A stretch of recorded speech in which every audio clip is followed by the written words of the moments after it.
3 Points of Articulation podcast.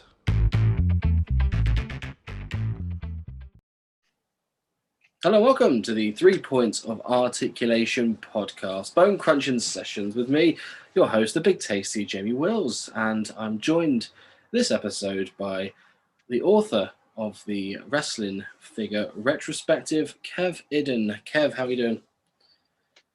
I'm all right, Jamie, thank you. And thanks for getting my name right. It's usually people get it wrong. I do this, that, the other. So it's a good start.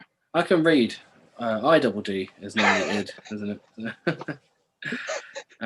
Yes. Yeah, that's a good thing I can read because we're covering a book this week. One of the main things I wanted to cover in these bone crunching sessions was a few different areas of wrestling figures. We had Joey on the last episode who's got a figure coming out soon. And I figured what way to move into a different direction than cover a book. And here we are, author of Wrestling Figure Retrospective. Kev, what sort of got you into wrestling as a youth, I assume? What sort of spurred that on? I was mainly watching the old British stuff, and then that kind of disappeared off TV, and then WCW came along, and then was kind of mesmerised as a kid from there. And obviously get a few figures for Christmas, birthdays, and all that sort of stuff. And before you know it, you're a little bit obsessed. You're nearly 40 and you've got a book and a silly collection. I think we all know the feeling. I guess it was you're a bit of a Sting fan back in the day then, because he seems to be the one that, if you're a kid and you're a WCW fan, Sting's the go-to. He was. We saw him at the Blackburn Arena, the infamous Arn Anderson, Sid Vicious stabbing one. Obviously, they didn't make it there. No. But after it, we met Sting. He ran past me and shoved me on my backside. It's like, well, thank you very much, Sting. It's not very nice, is it? It's a claim to figure. They've whacked you in a Scorpion Deathlock at least, just to make it feel a bit more. That's it. Yeah. Well, I think they were just running for the bus because they hated Blackburn that much. Just wanted to get out as quickly as they could. So I made sure I stayed out the way of Vader, though, because I think he would have done a bit more damage. No, exactly. Yeah, you don't want to mess around with Big Van, do you? So obviously, yeah, being a child, you get into your wrestling. It's on your TV. Did you actually then start collecting the wrestling figures, which is what we're covering today? What's sort of spurred that, and when did you start getting into your Hasbros? It was by accident, so I put it in the book as well. So I was collecting the WCW figures because that's the people that I knew, the wrestlers I knew. And then one Christmas, my nan got me the WWF ring and the Ultimate Warrior and Roddy Piper, and I was just like, "Who are these? What are these?" And I don't even want these. But yeah, it's thanks to my nan that from there it progressed and spiraled out of control. Was it the Series 1 Warrior? He seems to be the... No, it was Warrior 2 and Piper. Oh. And they were inside. I always confused me. They were inside the box. The box was sealed and they were in there. It's like they're absolutely adamant they didn't put them in. It's like, Never seen that since. So the figures are actually inside the ring, were they? Or? Yeah, as far as my memory goes, but I'm sure they just put them in there because no one else has had any stories of the actual carded figures being in the ring. Well, that could be a new one, a Blackburn variant. We've got the yeah. the new Blackburn ring. So see, when did you ever have like a period in your life where you stopped watching wrestling or stopped collecting? Was there any? I think so. Maybe around like 94. I think it was around 12, 13 then, and it just wasn't good to still be playing with wrestling figures, was it? That's reasons to get in fights at school and stuff. So they all went in the loft, and that's where they stayed until I spotted them on sort of eBay many years later. You sort of realised you're sat in a bit of a gold mine when it comes to that. Yeah, even for then. So obviously, when did you start then? Was it what sort of age range are you then when you found them in your loft? What sort of? I'd say sort of early 20s, just going through old toys, and then the Hasbros were sort of 10, 11 years old then, that sort of thing. Popping up on eBay for decent money, thinking that like 15 quid for an Ultimate Warrior or whatever on card was a good price then, and whatever.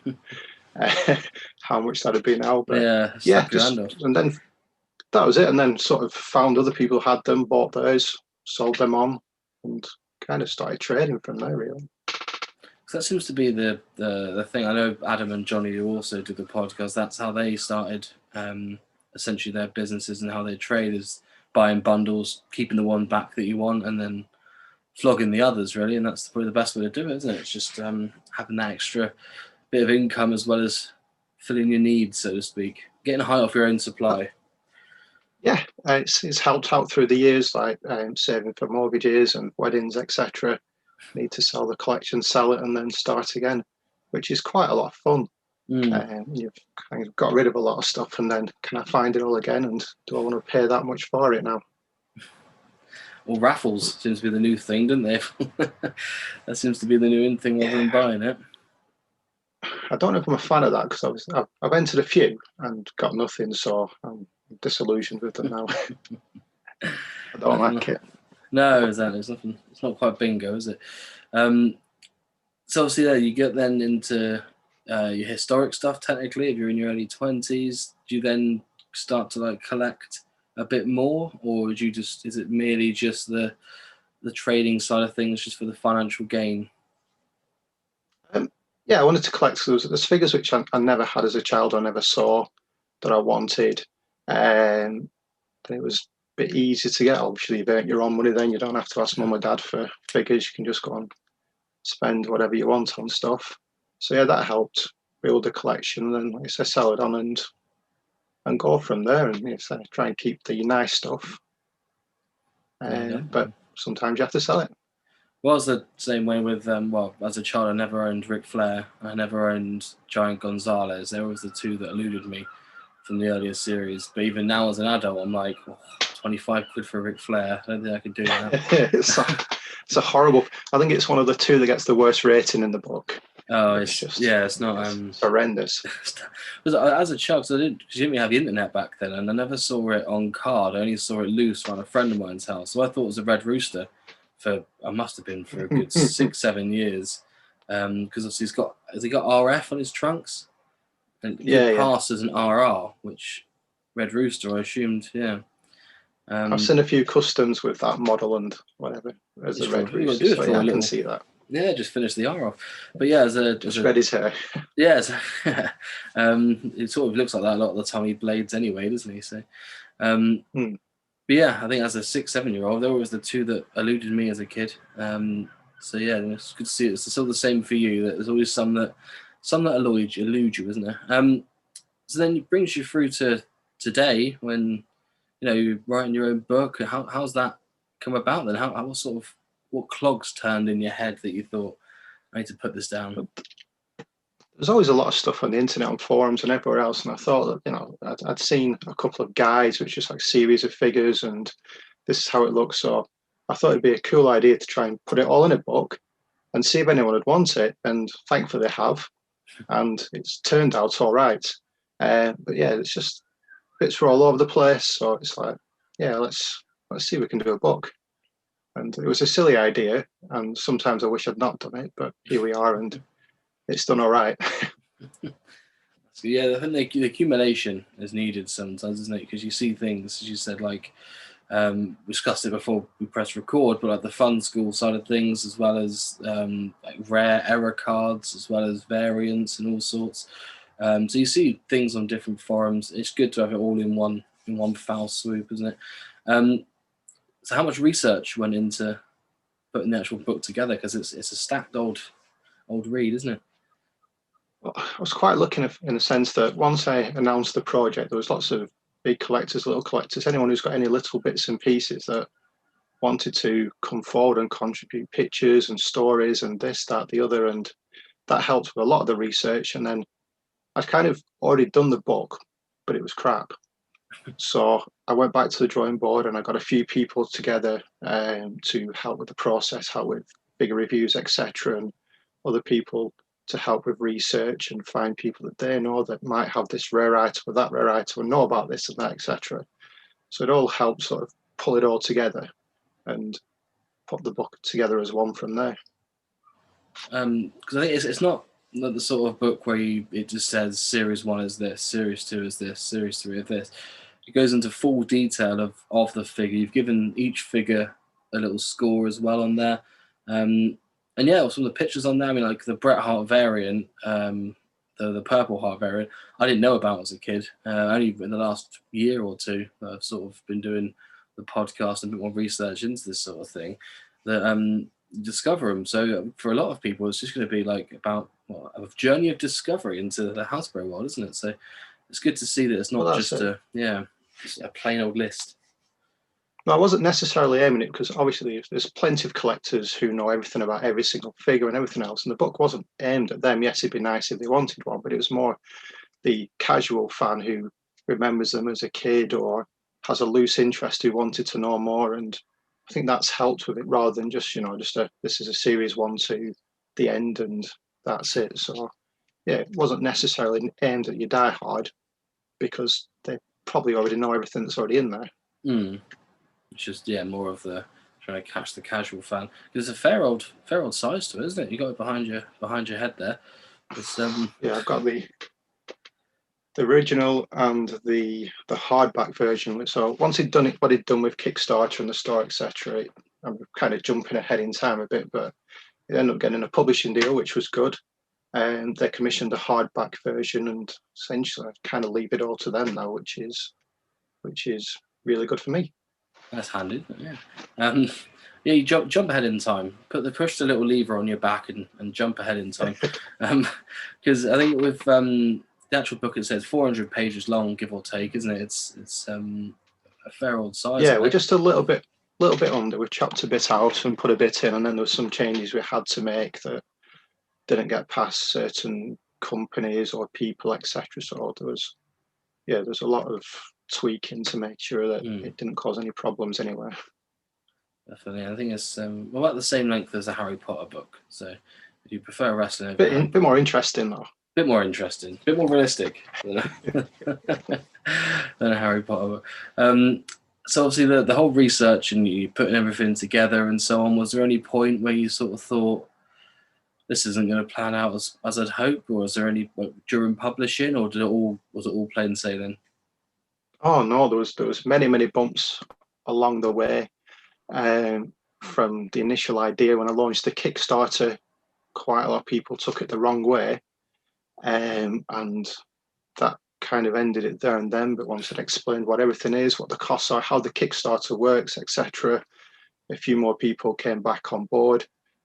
We did lose some collectors, but can't fit anything in there. But yeah, there was quite a few times along the route where it's like, do I really want to be doing this? Put a bit of strain on at home, and it took quite a long time to do. But once I got to the end and I got the proof copy in my hand, it's like, yeah, it has all been worth it. And even if no one else buys it, this is awesome. So like your gold medal, essentially, which is just wear it around my neck. You wear it on your neck. There you go. Probably heavier than a gold medal, I imagine, isn't it? So obviously you touch a little bit towards the end of the book about retros. The coming back of the retros. I take it, obviously you see some behind you there. Big fan of the sort of revamp, essentially. Yeah, I think it reignited the fire in a lot of collectors' bellies and eyes. It's like, these are all new things to get. To the point where I had myself and my wife, I had her jumping out some traffic lights so she could get to a store to get the Diesel and the Junkyard Dog when they were like £15 in the Entertainer in Preston. So that's how crazy things got. But yeah, the retros are awesome little figures. Maybe too many jumpers, but it just, I don't know, it kind of felt like being a child again. I'm like, oh, I need this, I need that, I need that. But then I went a bit silly and bought way too many. Yes, so apparently you've got more flares than a Austin Powers wardrobe department. There's a few floating around, but they're hiding in a box. Yeah, I imagine that's where they belong. So I think with the retros, I think the big thing with them that we've noticed is that when you complete your Hasbros, where do you go from there? Obviously, with this book coming out, it has essentially a tick list of everything that you could possibly want on there. So, you think you've finished your Hasbros, you probably still haven't, because you've got all the variants, all the different makes. If you're a mock collector, you've got the SummerSlam cards, you've got the Fun School ones, the 5 and Ups, if you're that sweaty about it. Where do you draw the line as to what classes a full collection? I think it's just your normal series ones, isn't it? If you start looking at variations and different cards, I tried not to go into too much detail with, like you said, 5 and ups and J hooks and butterfly hooks, because I didn't think the casual fan would be too bothered about that. Whereas like a different colour heart on Brett or a slightly different shade of pants on Rick Rude or whatever might be of interest. But I think you one to the end. That's probably your collection, is it, for most people? Yeah, the 1 to 11, and if you're feeling flush, maybe the mailaways if you've got a time machine. You know, the frustrating thing, I was offered about 20 Hulk Hogan's maybe about 15 years ago for not a lot of money at all, and I thought it was too much money, so I didn't do it. That's good. What did you? But yeah, dare I ask how much? It was about 200 quid. It was nothing at all. They like robbery. I think you'd be lucky to get an arm for that now. Yeah, you might get a toenail now for that. Yeah. But, yeah, it was a guy who had a shop that I knew, and he was clearing out. I think he might have been selling up, or he was going under or something like that. And I just thought, no, I'm all right, thanks. Yeah. yeah, they're not going to be worth anything. No, yeah, that's fine. They're never amount to nothing. So see, obviously over your shoulder there, you've got the Rhythm and Blues Greg. I assume that's got to be a custom. It'd be nice if it was real, wouldn't it? This is from the Custom 2-Up boss, who does absolutely awesome stuff. He provides quite a lot of figures in the book, images, etc., especially the unreleased Orange Card series. So, yeah, his work is brilliant. It's hard to explain how good his stuff is. Sounds like a bit of a advert there, but yeah. Well, have a little plug for him. Have a treat yourself. His work is exceptional. If you see, I know you get to buy one. They just fit in perfectly, and they're awesome. That's good. Yeah, that's all. Was it Custom 2-Up boss? Did you say it was called? Yeah, that's where he's on Twitter. I think on Instagram. There we go. Well, there's a little plug for him there. It's in the book. It's in the book. It's in the book. Don't worry. So obviously that was never a released figure. Was there any figure that you think should have been released or wanted to be released that didn't? After seeing like the blueprints for Jim Neidhart Heart Foundation, things like that, I think that would have been an awesome figure, and I think that's probably it. You know, you get to things people talk about some of the tag teams, etc. But I think a Neidhart Heart Foundation would have been the one for me. Yeah, I was a kid. I was never a fan of the Neidhart that we did get, the new Foundation Neidhart. It was never a massive. The body for me didn't look like Neidhart. Yeah, it was weird. He had a really small head as well. It's like that's just not Jim's head, really, is it? Small head, and I think the beard was very pointy and always stuck. A little too pointy. Yeah, for me as a child. So yeah, completely agree. I think nice Jim Neidhart with some sunglasses on or something. Just you can put with your Brett. That's all you really want. I think we look at majority of people say Owen. They'd love to see an Owen releasing the Foundation gear, which got to agree on that. I think that would have been a big miss for them to not have that from the Series 12. But well, if you flick through the book towards the centre, I wanted the centrepiece to be the custom drawing of what it potentially could have looked like. So TTD, the guy who does all the stuff from like Cardona, etc., he did a lot of the illustrations for the book, which you can probably tell from his design. And then, yeah, like I said, the centrepiece is his interpretation of what King of Hearts Owen Hart would have looked like. It would have been done, and I think that's a really, really cool piece in the middle. Yeah, so I think that's the because when I read through the book, I read it on the PDF form. So it's hardback, paperback, and PDF. And I think the second part, the first page, is the Owen Hart, which is essentially the centerfold, isn't it? So that's always a big striking image, an intimidating image when you open it up. You're like, what's this? So it's nice, his work is absolutely phenomenal, and it was a massive help through the project. We were working with somebody else. This was one of the other hiccups that came, and he decided to pull out all his artwork that he'd drawn, etc., and then just sort of stumbled across TTD. He did a few little drawings, sent a few bits on. He drew all the knockoffs and did a few fun school ones and other stuff. And some we didn't get to put in, some we did, and thankful that he was there to contribute his awesome work to the book. That's great. So you couldn't have got a better fall guy, could you, than that? Well, no, I wouldn't speak bad about the person who was sort of doing stuff before, but I think the book's benefited from the change and the work that's been put in there. Yeah, but what could you want? So you got the retro ring behind you there. Are you massive fan of the Hasbro ring that came out? So you got the blue. Dare I ask if you've got a King of the Ring one? I don't. Never had one. Never been offered one. I don't even think I've actually seen one either properly. So, yeah, it'd be a nice little thing to have tucked away. But yeah, I had the one with the black horse, which was square on top when I was little.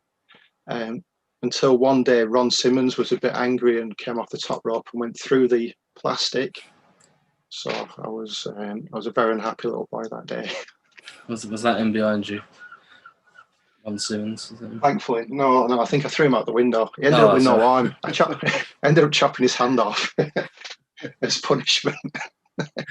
I'll teach him, wouldn't it? Harsh. Yeah. What can you do? Ron Simmons probably deserved it. He would do the same to you if you did the same to him, I imagine. I'd imagine, yeah, if I broke his ring, yeah. So do you keep up with much of the current day stuff? I struggle a lot. If I'm watching anything, it's usually something from when I was younger. Kind of watch Sting in AEW, see what he's doing, and that's kind of it. I find it all a bit too flippy floppy, jumpy around, and it's not really for me unless there's like two proper big wrestlers, real wrestlers going head to head, and it looks like a proper contest. Then I think that's about it. I think they refer to them as wrestlers. I think it's the term for the big brawlers, like your Otis's and your Braun Strowmans. So yeah, I think what we do, myself and Adam and Johnny, we'll run the Fantasy Wrestling League on Facebook. I'm not sure if you've seen it or not. So obviously with there, it's basically you pick a team of 11 people from the current day rosters and they score points week in, week out. Who sort of hits pick 5 people to go into your current wrestling team? Who would you, AEW or WWE? Sprung this one on you. I'm going to struggle with this one. So obviously Sting. You got Sting in there. He's still having a few matches. He's on the list. You can have Sting, surprisingly. Yeah, I definitely have Sting. Brock Lesnar on there? No, you can't, because obviously Brock Lesnar's not technically classed as an active wrestler until AEW potentially sign him in a few weeks. Right. Who else is good then? Got to stick with the Brits with Drew. Oh yeah, Big Drew. He's a consistent point scorer. Is it? What about Bobby Lashley? He's got to be getting points, surely. He's the champion as well. So you get 9 points for a weekly win. So that's Bobby Lashley's winning every week at the moment. So it's always a good thing. Also, you got the likes of the NXT or who said Dustin Rhodes then? Yeah. He's floating around somewhere. I don't know where I put him. But yeah, he'll count, won't he? Is he still he's still technically as an active wrestler on there. He's he's sort of in and out, isn't he? He's more of training the younger guys. Him and Cody seem to be the Nightmare Factory seem to be the new thing that they're doing. What about the last active Hasbro? Billy Gunn, is he still on the list? Him and his kids are still knocking about. Yeah. I'm definitely not winning this league, am I? No, I don't know. Billy Gunn's not too bad. I think he gets some appearances in AEW Dark, which is a surprisingly good show if you have a chance to watch it. But I'd say, Billy Gunn as the last active Hasbro should use that as his ring name. It should be up, put on his trunks. Yeah, the last active Mr. Hasbro, Mr. Aspro, they could have called him, didn't they? Do you fan of the current day elites? Do you ever pick up any of the elites? Do you ever keep an eye out for them? I stock some of them. Sometimes I don't know who it is that I'm buying, but if they're all right, I can see a Ronda Rousey Ultimate from where I'm at, and a Finn, and a few others. But yeah, it's mainly stock for us to sell in one of our little stores that we run, as opposed to collecting them. Unless it's some like old wrestler. Yeah, I mean that's the flashbacks seem to be the new in thing. Johnny, I know you've seen Johnny from the podcast display, but his he's pretty much got every flashback from pre 2008, which you can possibly want, which is just incredible. But they're not cheap. Some of the detail that goes into them compared to Shawn Michaels is taking a tumble, but compared to some of the Hasbros back in the day, think of this Kane, for example. The amount of detail that you get on current day leads compared to the Hasbros, what would you say makes the Hasbros so toyetic compared to your current day products? Because I look at Hasbro now and I think that still holds up. Yeah, an Ultimate Warrior. I don't know. It's just look at him. He's awesome. How could you not like that? And he does every move you want him to do. He's as detailed as he needs to be. That's exactly it. I think it's crazy how 30 years down the line and Hasbro figures are still unmatched, in my opinion, for class, for quality, and for just being general figures. I don't think you're going to find a line that's going to be as good or as better as the Hasbro. I think what you struggle with the new ones is obviously they can just bend and move all over the place, and I don't know, it's just easier if they're just as they are. The creativity is gone with it. You can do everything you want. Long gone are the days where you've got to get Macho Man and have the entrance gear Macho come in, close your eyes, and then put Ring Macho in there. Quickly hide him under the ring. Yeah, long gone are those days. But brilliant. So yeah, I think, is there anything from the book? What's your favourite sort of chapter? What's your favourite part of the book? I think as we're working through the books, lots of different things happen, which prolonged it a little bit as well. So when the Lex Luger and the Doink the Clown came about, I got an email from a guy who was a Star Wars collector, and he's, I was like, I'm going to put these things on eBay. One, do you think they're real? And two, do you think they're going to go for anything? And it's like, are these really these items? So sent them on to a few people. Matt Cardona was one of them. He was very interested. He referred back to Ron Rajat and Zombie Sailor, the prints and the color charts, etc. And he was pretty sure they were the real thing. And that was, I think I was in Florida at the time. So it's like all that stuff was live as I was putting it into the book. And I document that in there as well. It was an awesome real time thing that went in there. But yeah, it's just all the little things that came out of the book was going along. And eventually I just had to draw a line as to where do we stop this? Otherwise, we'd still be there now because there's more things coming out. There's a Bret Hart Paint Master just about to go up for sale.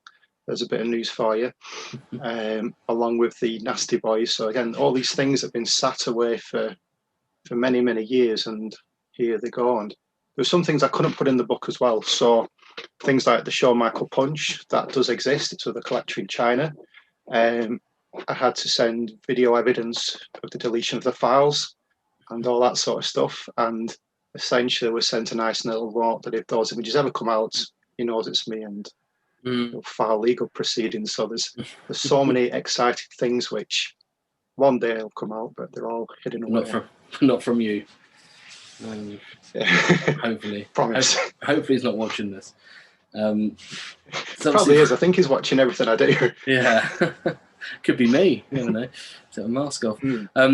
So with the sort of the actual book and stuff, what's your favourite piece from the Hasbro series, 1 to 11? What's your favourite figure for the whole series? You have to pinpoint one. Bret Hart, I think. It's the one that stood out. It was a unique figure. It was an awesome figure, and it's one that you could do so much with. And he was my champion for such a long time until Arn Anderson took the belt off him. So yeah, I think Bret Hart's my favourite bit. That might have changed from another chat, but it does kind of change all the time. Which Bret Hart? So I got the purple there. Oh, nice. I had that ready. I said it ready. I had it in some bubble wrap next to me. But got a purple-hearted Bret there, just casually sitting around next to some beat-up series ones. Have you got him nice and wrapped up and safe and well done? He's well protected as our Bret, just like in real life. He's well protected. Wrapped in bubble wrap.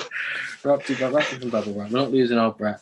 So yeah, what's your favourite? It's a Bret's your favourite, but there's three, as we know. We've got the Pink Heart, Purple Heart, and the Series 8 Brett. Which one are you going for? The Purple Heart, that's the one I had as a kid. When I was younger, I had that one. I didn't know it was that one. I only know from later on because of the hairline coming back here, and then that's what sparked it. I didn't get the other one, the later series, until I'd bought it again when I was older. But yeah, that's the one I had. So he's still somewhere, but absolutely beaten to oblivion. It wouldn't even be worth the postage to stay the being. Well, the Series 8 Brett, I didn't realise actually existed until as a child. I collected Hasbros all the way throughout, and then when it got to being an adult, I then started looking back into these sort of things, and a lot of them I didn't really understand. What Series 8 Brett I've never seen before in the light of day, truth be told. There's a few Series 11s I've never seen before. I've only recently picked up my first Series 11, which is a Ludwig Borger one. But has he got all his fingers? No, it's got all his fingers. All his fingers are there, all his toes, all of his fake laced-up boots. They're all... actually, hey, don't say I never come prepared for anything. We've got Ludwig here. So yeah, I think I was just sort of pleasantly surprised at all the there's Ludwig, and there's all Ludwig's fingers. Which is how expensive Hasbros are nowadays. It's absolutely crazy. One of the big collectors sent me a graded Undertaker Fun School the other day, images of it, etc. It was graded at 30, but it's still valued at $1,500, and it's like,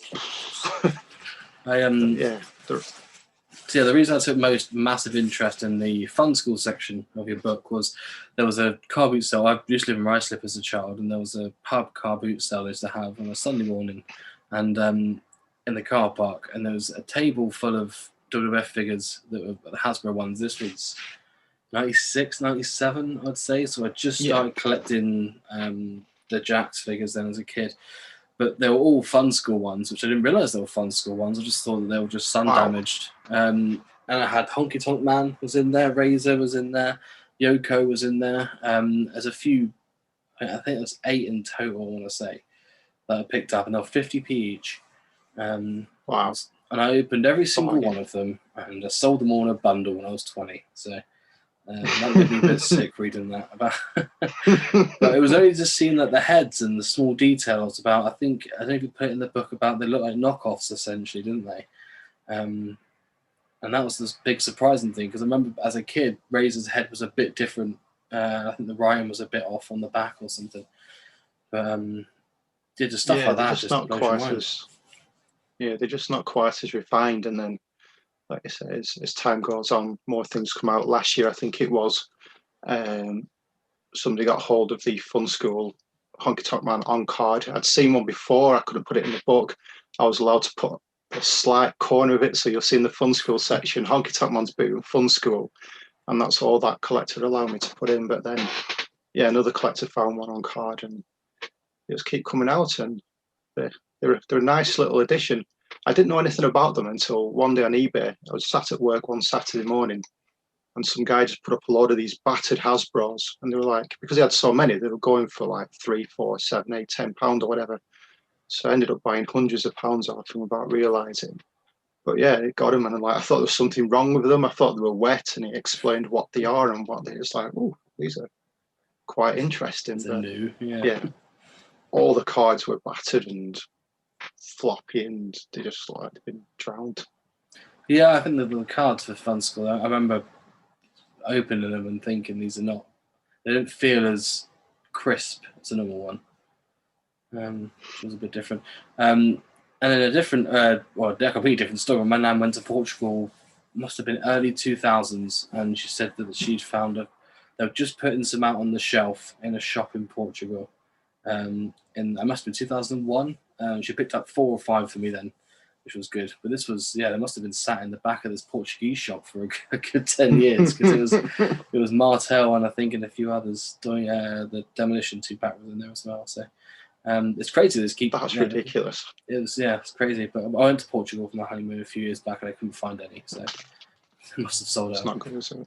But there's still plenty out there. I think it was a warehouse in Australia a few years back, a toy warehouse, and there was boxes and boxes of Hasbro's all in card. I know Zombie Sailor, he's found some as well.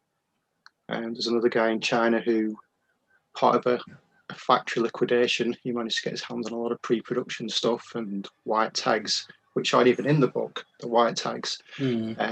So there's so much stuff still sat in warehouses. Doesn't seem to be many over here, though. I keep trying.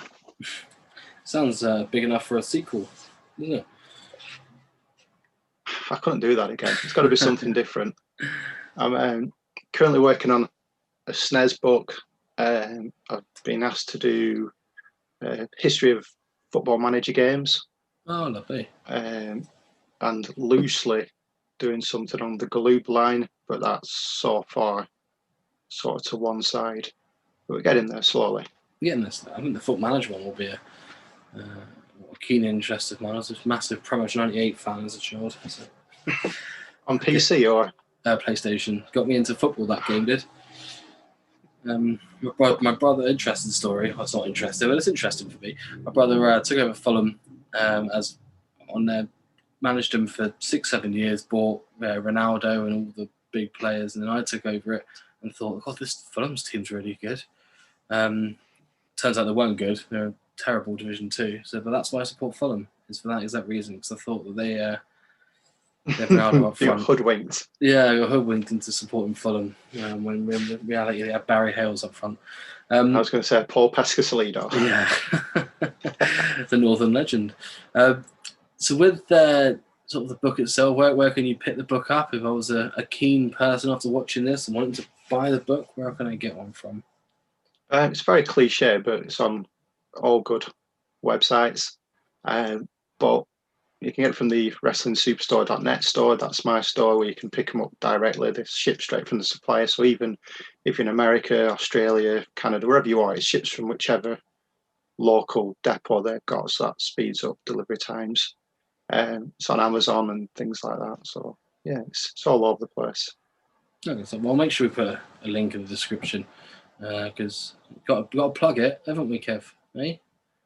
Probably, yeah. It's probably an idea, isn't it? Just sit and talk about Hasbro's all night. No, exactly. I wasn't trying to chin like, but yeah, as I said, reading the book was 400 pages long. I think for the money you're going to spend on a book, you're not going to find one as in detail as this. I would have thought, and yeah, I think I can't wait for the next one to come up, whether it be a SNES or a Foot Manager game or a Galoob or a retro or I don't know on snails. I don't know whatever you want to do next. Probably be just as interesting on snails. Yeah. There's potentially a retro book in the works, not by myself, but it might be released, and we're not sure yet. There's lots of legalities on that one at the moment because it's still very fresh. It's an active line, and if it's to be done properly, it's got to go through the correct channel. So the guy who's putting that together, he's put it together, but it's whether we can actually do it. Just ticking the boxes. Yeah.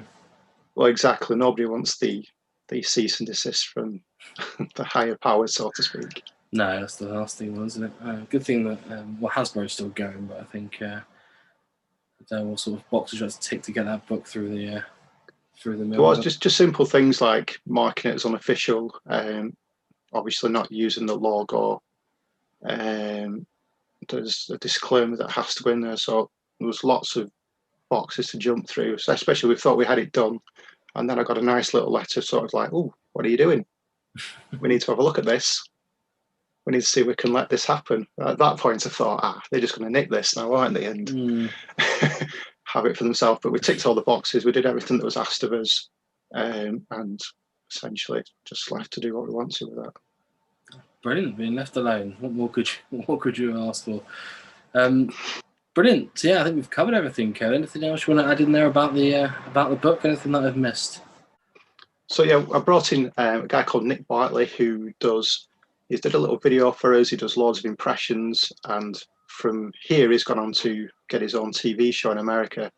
But Nick was a massive help when things were going too well, and that bit of support that we needed to get the book back up on its feet and going again.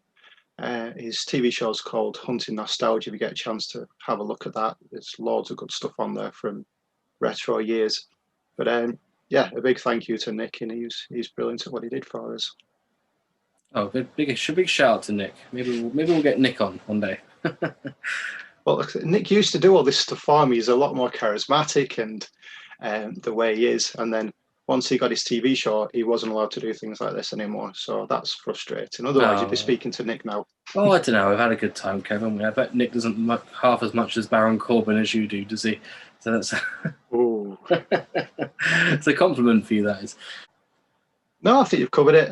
Obviously, have a good read of it. It's completely different from some of the other projects are out. There are some excellent projects that have come out. So there's a book that recently come out that covers series 1 to 11, etc., and some other bits and pieces. But with this one, we had the good fortune to be able to speak to people like Ron Ridat, some of the other designers, some of the employees. So it goes a lot further than just a figure guide. It goes into depth of essentially the design to the demise of the figures and everything in between. Is there a foreword by Ron Rudak? Am I right in saying that? Yeah, so we've even still chats with Ron. He knows a lot more than he lets on video interviews and whatever else. So that's always good. But yeah, Ron's got a lot of knowledge about the books, about the figures. He's got some great stories. Some we could put in, some we couldn't put in. But yeah, it was a good person to have, and I think it adds a lot of credibility to the project. That it's not just a guide. It's stories from the people that were there at the time and lived it, so to speak. Definitely, I think his name's come up a lot more recently with the Zombie Sailor toys, isn't it? So I think. Yeah, I spoke to him the other day. He's enjoying his work that he's doing there, and essentially, it's something else for him to sink his teeth in. I know his true loves G.I. Joe, and I keep trying to pester him to do something with that, but I think he's got that already all boxed up. Perfect. Well, yeah, brilliant. We'll leave it there for now. So hopefully, if we do write another one, we can have one again and discuss that. And a nice little plug for you there. But yeah, really enjoy the book. Obviously, everyone watching this is a wrestling figure fan, go out and buy it. Speak to Kev. Follow Kev on Instagram or on Twitter.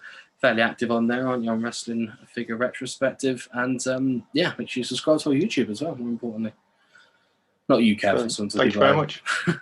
Oh, I'll subscribe now that I'm on that. So what's not? If you're passing, yeah. So, brilliant. Well, thanks for your time, Kev, and I'll speak to you soon. That's brilliant. Thank you very much. All the best, mate.